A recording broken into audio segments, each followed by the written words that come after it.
I attended 2 ceremonies last month. One was a wedding, open bar, decorated venue, 200 guests celebrating. The other was a funeral, quiet, somber, people dressed in black mourning a loss. But here's what disturbed me. The funeral felt more honest. At the funeral, everyone acknowledged what was ending. They grieved openly. They accepted reality. At the wedding, everyone pretended something was beginning when Schopenhauer would tell you the exact opposite was happening. Something was ending that day. The groom's freedom ended. His autonomy ended. His ability to make decisions without committee approval ended. His financial independence ended. But nobody mentioned any of that. They just smiled and threw rice and pretended this was the happiest day of his life. Schopenhauer spent his entire philosophical career explaining why humans are masters of self-deception. And nowhere is that self-deception more obvious than at weddings. We celebrate the beginning of something while refusing to acknowledge everything that's being buried. So let me ask you something before we continue. What city are you watching from right now? Drop it in the comments because I want to know where in the world people are ready to hear what nobody at weddings will ever tell you. The truth about what you're actually witnessing when you watch 2 people exchange vows. Let's start with what Schopenhauer understood about human desire that makes weddings such perfect theaters of delusion.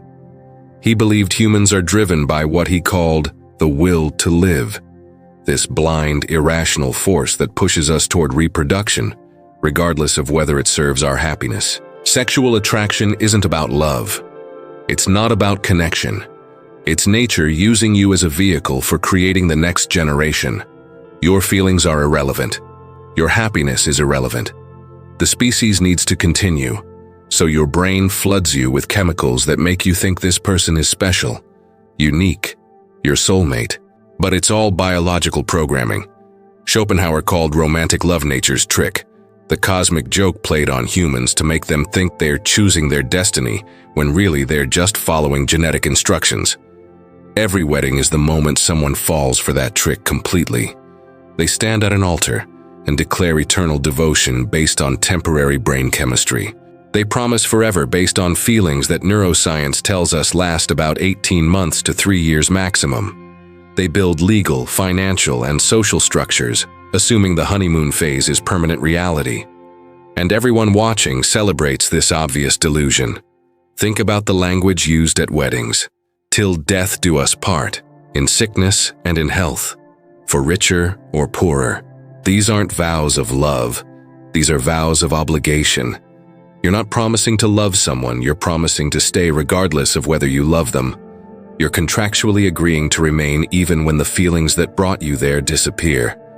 Even when circumstances change. Even when you change, you're signing away your future flexibility based on present emotions. Schopenhauer would look at this and see the clearest example of human beings voluntarily creating their own suffering. I know a man who got married 5 years ago. Big wedding, expensive venue, 300 guests. I was there. I watched him stand at that altar looking genuinely happy, genuinely convinced he'd found his person. Last week, I ran into him at a coffee shop. He looked 20 years older. I asked how married life was treating him. He laughed, but there was no humor in it. He said, "You remember how everyone told me marriage was the beginning of my life?" They were right. It was the beginning of the end. Then he showed me his bank account, negative, showed me a text from his wife about something he forgot to do. The tone was more drill sergeant than partner. Showed me his calendar. Every evening filled with obligations he never chose. He looked at me and said something I'll never forget. At my wedding, everyone celebrated. Nobody warned me I was mourning my own death. That's what Schopenhauer saw that most people refuse to acknowledge. Weddings are funerals. You're burying the autonomous individual and replacing him with half of a unit that will never be whole again. You're killing off possibility and replacing it with predetermined obligation. You're ending the life you had and beginning a life someone else will largely control. But we don't talk about it that way. We use words like partnership and commitment and building a life together. All euphemisms designed to hide what's actually happening. The death of independence. Let me show you exactly what dies at a wedding. First, spontaneity dies. No more last-minute decisions to go somewhere, do something, change everything. Every choice now requires consultation, negotiation, approval. Want to take a job in another city? She has to agree. Want to spend money on something important to you? Joint finances mean joint approval. Want to spend your Saturday doing absolutely nothing? Better make sure that aligns with her plans. Spontaneity, that beautiful human capacity to respond to life in the moment, gets strangled by the need for consensus. Second, privacy dies. Not just physical privacy, though that dies too. Mental privacy. You can't have thoughts she's not entitled to know. Emotional privacy. You can't have feelings you don't explain and justify. Financial privacy. Every dollar you earn becomes community property subject to review. Your life becomes transparent, monitored, accountable to someone else's expectations. Third, your time dies. It's no longer yours. It's ours, which means it's negotiable. She has plans for your evenings, expectations for your weekends, ideas about how your free time should be spent. And saying no, asserting that your time belongs to you, that becomes selfish. Fourth, your ambitions die.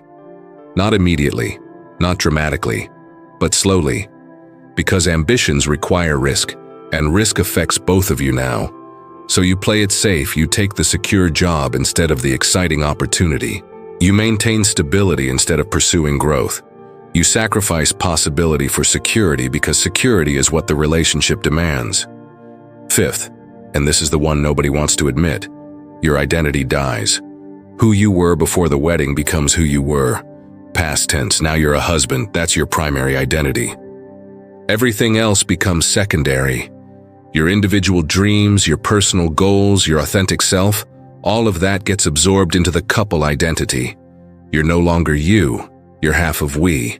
And we has expectations, obligations, requirements that you individually never would have chosen. Schopenhauer wrote that marriage means taking on duties that multiply while pleasures divide. But even he was being generous. The duties don't just multiply, they compound, they grow, they consume.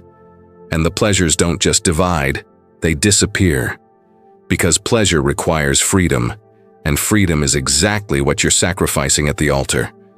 Look at the faces of married men at weddings, not the groom. He's still in the delusion phase. Look at the married men in the audience, the ones who've been married 5 years, 10 years, 20 years. Watch their expressions during the ceremony. There's no joy there. There's knowing. There's resignation. There's a kind of grim recognition that another man just made the same mistake they did. And after the ceremony, at the reception, those same men will drink too much and tell the groom congratulations, with voices that sound like condolences. They'll give advice that's really warnings disguised as wisdom. They'll clap him on the back and welcome him to the club with the enthusiasm of prison inmates greeting a new cellmate, because that's what it is. A club nobody wanted to join, but everyone pretends to enjoy. I watched this happen at my cousin's wedding. His father stood to give a toast. Everyone expected sentiment, wisdom, celebration. Instead, he said something that made the room go silent. He said, "Son, today you become a man. Not because marriage makes you mature, but because from now on, you'll need the strength of 10 men to carry what you just agreed to carry." Nobody laughed.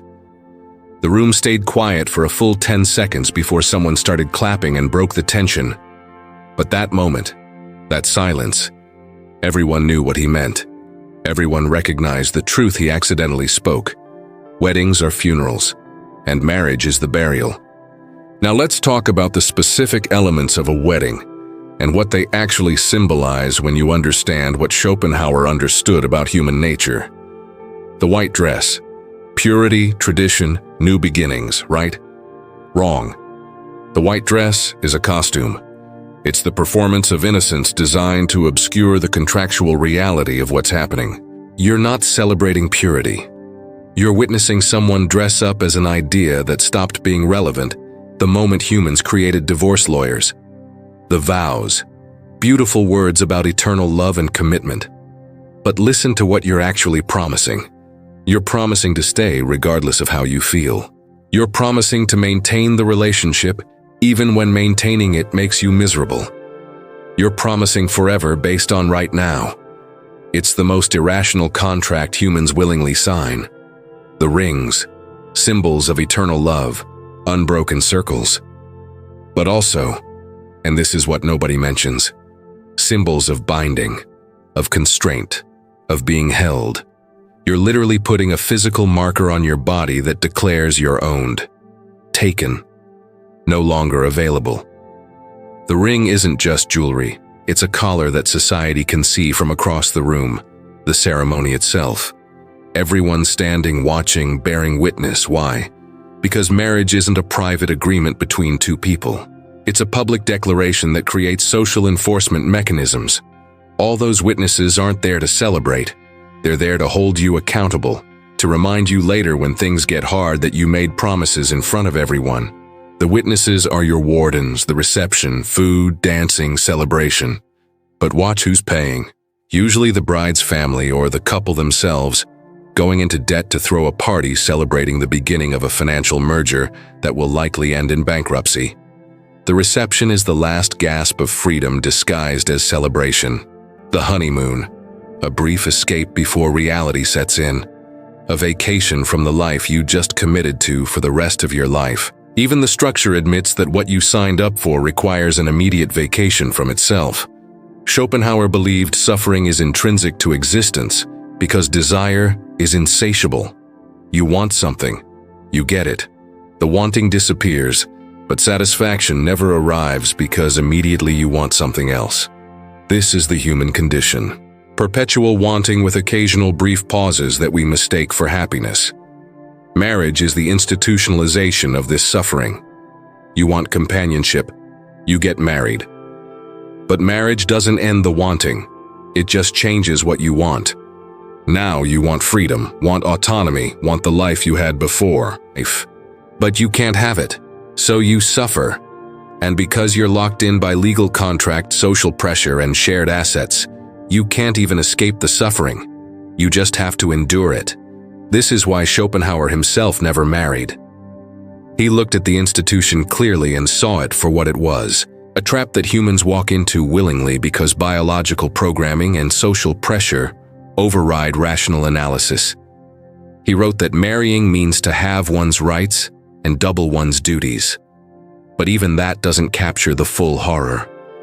You don't have your rights, you lose them. You don't double your duties. You acquire infinite obligations with no clear endpoint. Let me paint you a picture of what actually happens after the wedding everyone celebrates. Month 1, still honeymoon phase. Everything feels possible. Month 6, first real argument about something that matters. Money or time or priorities. Month 12, patterns are forming. You're learning that compromise means you do what she wants and call it mutual decision-making. Year 2, the mask starts slipping. The person you married is showing you who they actually are versus who they performed being while dating. Year 3, you're having conversations about the relationship itself. Meta-arguments about how you argue. Discussions about whether you're growing together or apart. Year 5, you've stopped having certain conversations because you already know how they'll go. You've learned what topics to avoid, what desires to never mention, what dreams to keep to yourself. Year 7, you look at your life and don't recognize it. The job you're working, you took it for stability. The house you're living in, you bought it for her. The way you spend your time, it's all negotiated around her preferences. Year 10, you've forgotten what you actually wanted from life because you've spent a decade trying to want what the relationship requires you to want. And somewhere in all of this, usually around year 8 or 9, you have the thought you're not allowed to say out loud, I made a terrible mistake. But by then, there are kids maybe. Definitely shared assets, a mortgage, combined credit, intertwined families, social expectations, and extricating yourself from all of that is so complicated, so expensive, so socially damaging that staying seems like the only viable option. So you stay, and staying becomes your new identity. Not husband anymore, not partner, just someone who stays, someone who endures, someone who made a decision years ago and now lacks the courage or resources to unmake it. Schopenhauer called this resignation, the final stage of human existence, where you stop fighting against suffering and just accept it as your permanent condition. Most marriages arrive at resignation somewhere between year 7 and year 15. The fighting stops. Not because problems are solved, but because fighting requires energy and hope that things could be different. Once you lose that hope, you just accept. This is my life now. This is what I signed up for. This is what everyone said would make me happy. So you perform happiness. You post the anniversary photos. You celebrate milestones. You give advice to younger people about making marriage work. And underneath all of it, there's a hollow space where your authentic self used to be. I know a couple married 32 years. Everyone points to them as relationship goals, proof that lasting love exists. I know them privately. They sleep in separate rooms, have for years. They barely talk beyond logistics about schedules and bills. They take separate vacations. They've each told me individually that they stay together because leaving would be admitting failure. Not because they're happy, not because they love each other. Because divorce would mean admitting to everyone that the last 3 decades were a mistake. So they stay. They perform. They let people believe what they want to believe. And at night, in their separate rooms, they lie awake wondering what their lives could have been if they'd been honest with themselves 32 years ago. That's the future that begins at weddings. Not for everyone. Some couples genuinely thrive. Some people truly find partnership that enhances rather than diminishes them. But those couples are rare. The statistical probability is that the wedding you're celebrating today is the funeral for a life that will never be lived, for dreams that will never be pursued, for a version of that person that's being buried under obligation and expectation, and the slow, crushing weight of trying to be half of something instead of whole as yourself. Schopenhauer also understood something about human sexuality that makes marriage even more absurd. Sexual desire, the thing that usually drives people toward marriage, is temporary. Biologically temporary. Your brain chemistry literally changes after about 3 years with the same partner. The intense attraction fades, the obsessive thinking stops, the physical need diminishes. This isn't a bug, it's a feature. Nature designed it this way so you'd move on to create genetic diversity. But marriage asks you to ignore this biological reality, to promise sexual exclusivity forever based on feelings that biology guarantees will change. So what happens when the attraction fades? Some people cheat. Statistics suggest about half of married people will at some point. Some people just stop having sex. Dead bedrooms are so common. There are entire support groups for married people living in sexless arrangements. Some people force themselves to continue out of obligation, turning something that should be desire-driven into another duty on the list. None of these options lead to happiness, but they're the inevitable result of trying to force a permanent social structure onto temporary biological programming. This is why Schopenhauer called marriage the institutionalization of delusion. You're taking the most irrational part of human nature, sexual attraction, and building legal, financial, and social structures on top of it, then acting surprised when it collapses. Let me show you the mathematics of this collapse. Meet someone. High attraction. Date for 2 years, attraction still high with occasional glimpses of reality. Get engaged. Planning wedding overrides rational analysis. Get married. Year 1 still coasting on momentum. Year 2, attraction noticeably declining. Year 3, attraction largely gone, replaced by comfort or habit. Year 4 through 10, you're staying together for reasons that have nothing to do with desire. Year 10 through 20, you're roommates who share expenses and occasionally have obligatory sex. Year 20 plus, you're strangers living in the same house waiting for something to change even though nothing will. This trajectory isn't universal, but it's common enough that everyone knows multiple couples following this exact path. Yet we keep selling the same story. Get married. That's how you find happiness. Even though the evidence suggests it's actually how you guarantee a specific form of socially acceptable misery. The funeral metaphor goes deeper than most people realize. At funerals, we eulogize the dead. We talk about who they were, what they loved, what made them unique. At weddings, we do the same thing. We talk about the groom as an individual one last time, before that individual disappears into couple identity. The best man's speech always includes stories about the groom before the relationship, his adventures, his freedom, his individual personality. Everyone laughs at these stories, but they're laughing at a person who's about to stop existing. After the wedding, those stories become "that was before I got married," past tense, previous identity. The person in those stories died at the altar. At funerals, we have a casket, physical representation of the body we're burying. At weddings, we have a marriage certificate, legal representation of the autonomy being buried. At funerals, people cry. They're honest about loss. At weddings, people cry too. But they claim it's happy crying, tears of joy, but watch carefully. Some of those tears, especially from the people who've been married for years, those aren't tears of joy. Those are tears of recognition, of witnessing another person make the same choice they did, of remembering their own wedding day before they knew what they were actually signing up for. At funerals, we say goodbye. Final farewell to someone we'll never see again.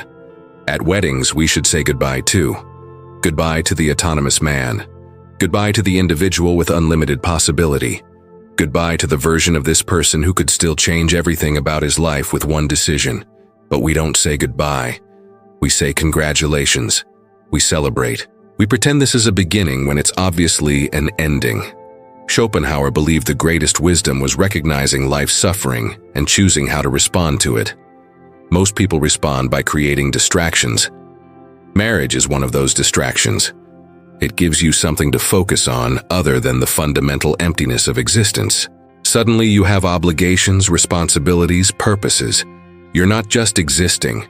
You're maintaining a relationship, building a family, creating a legacy. All of these are distractions from the uncomfortable truth that existence has no inherent meaning, that suffering is inevitable, and that death comes for everyone regardless of whether they died married or single. The married man can tell himself his life meant something because he had a family. The single man has to confront meaning more directly, has to create it more consciously.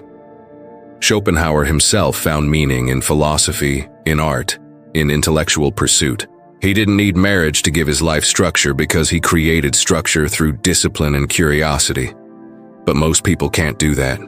Most people need external structure. So they get married. They have kids. They build this elaborate apparatus of obligation and call it purpose. And maybe that works for them. Maybe the distraction is sufficient. But it doesn't change the underlying reality. You're still going to die. The marriage doesn't prevent that. The kids you raise will die too. The family you build will eventually dissolve. Everything you're using to distract yourself from existential reality is temporary. Marriage just gives you something to do while waiting for death. Which brings us back to funerals and weddings. Both are rituals dealing with endings. Funerals acknowledge the ending honestly. Weddings disguise the ending as a beginning. But they're the same category of event. Ceremonies marking the transition from one state to another. From alive to dead. From free to bound. From individual to half of a unit. We just lie about which one is supposed to be celebrated. I want you to think about the last wedding you attended. Picture it clearly. The venue, the decorations, the couple at the altar. Now imagine that same event but with honest language. Instead of "Do you take this woman?" the officiant asks, "Do you agree to surrender your autonomy?"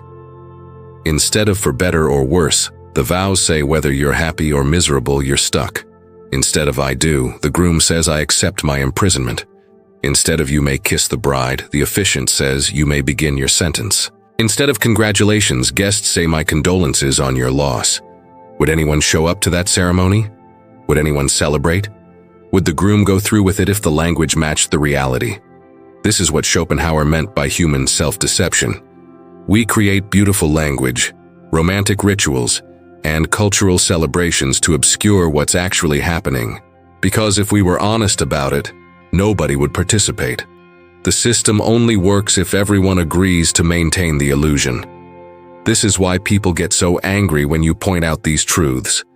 You're not just criticizing marriage, you're criticizing the system. You're threatening the entire structure of self-deception that allows them to tolerate their own choices. When you say every wedding is a funeral, you're forcing them to look at their own marriage as a kind of death, and that's unbearable. Better to attack you, to call you cynical or bitter or unable to love, than to confront the possibility that you're right. Better to maintain the illusion than to face reality. This is the same mechanism that keeps people at funerals from saying the deceased wasted their life, even when it is obviously true. Social pressure demands we maintain certain fictions. Marriage is one of those fictions, and weddings are the ceremonies where we all agree to pretend together. But here's what happens when you stop pretending. When you look at weddings clearly and see them for what they are. You stop feeling pressure to participate. You stop believing marriage is necessary for a meaningful life. You stop thinking there's something wrong with you for not wanting what everyone else claims to want. You recognize you're watching other people volunteer for a form of suffering you're smart enough to avoid. And that recognition is freedom. Not the freedom to do whatever you want, the freedom to see reality clearly and make choices based on truth rather than social programming. Schopenhauer called this the will to truth, the rare human capacity to prefer uncomfortable reality over comfortable delusion. Most people don't have this capacity. They need the stories. They need the myths. They need to believe marriage is beautiful and weddings are celebrations and couples are happy. Taking that away from them would be cruel. But you watching this video, you're demonstrating capacity for truth. You're willing to look at what everyone else refuses to see. You're able to recognize funerals even when everyone else insists they're celebrations. That puts you in a different category. Not better, not worse, just different. You're someone who values truth over comfort. And that's rare. That's valuable. That's dangerous to systems built on collective delusion. This is why videos like this get attacked. Why men who speak these truths get labeled bitter or damaged or toxic. Because truth is threatening to structures built on lies. And marriage, the institution everyone celebrates, is built on a foundation of lies so obvious that pointing them out feels almost cruel. Let me tell you about the last wedding I attended where I understood this completely. Young couple, mid-20s. Everyone said they were perfect for each other. The ceremony was beautiful, expensive venue, professional photography, 200 guests. I watched the groom standing at the altar waiting.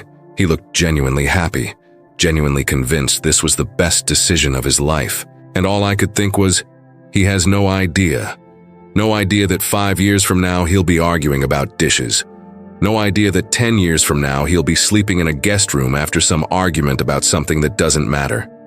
No idea that 15 years from now he'll be sitting in his car in the driveway after work, sitting in silence for 20 minutes before going inside. Because those 20 minutes are the only time all day he's not obligated to someone else. He has no idea he just volunteered for a lifetime of negotiation, compromise, and slow erosion of everything that makes him an individual. And everyone watching knows this. The married people in the audience, they know. They've lived it. But nobody says anything. They just smile and clap and congratulate him on making the same mistake they did. After the ceremony, I talked to one of the older guests. Married 40 years, I asked him what he thought. He looked at me with these tired eyes and said, "I give them 5 years before the fights start, 10 years before they stop pretending to be happy, and 20 years before they admit they should have never done this." Then he paused and said, "But they won't admit it. Nobody does. We all just pretend we chose right and everyone else chose wrong. That's the conspiracy. Everyone participating in the same delusion, maintaining it through collective silence about what's actually happening. Weddings are funerals, marriage is burial, and everyone knows it. They just refuse to say it out loud." Now, here's what I want you to do. If this truth resonates with you, if you've seen what I'm describing, drop this exact phrase in the comments. "I witnessed the burial." Let me know you understand what's really happening at these ceremonies everyone celebrates. Because the more people who see clearly, the fewer people will walk blindly into the trap. Share this awareness. Smash that subscribe button because we're going to keep revealing truths that society desperately wants to keep hidden. Hit the like button if you value clarity over comfortable delusion. These aren't easy truths to hear, they're not pleasant, but they're necessary. Because the alternative is spending your life participating in rituals you don't understand, making commitments you can't keep, and wondering why you're miserable despite doing everything society told you would make you happy. And keep your eyes open for what's coming next, because I'm about to expose something even more fundamental. Something about the entire structure of modern society that will make everything you thought you understood about success, happiness, and purpose look like carefully constructed lies designed to keep you trapped in a system that benefits everyone except you. The truth is waiting, and once you see it, you can never unsee it.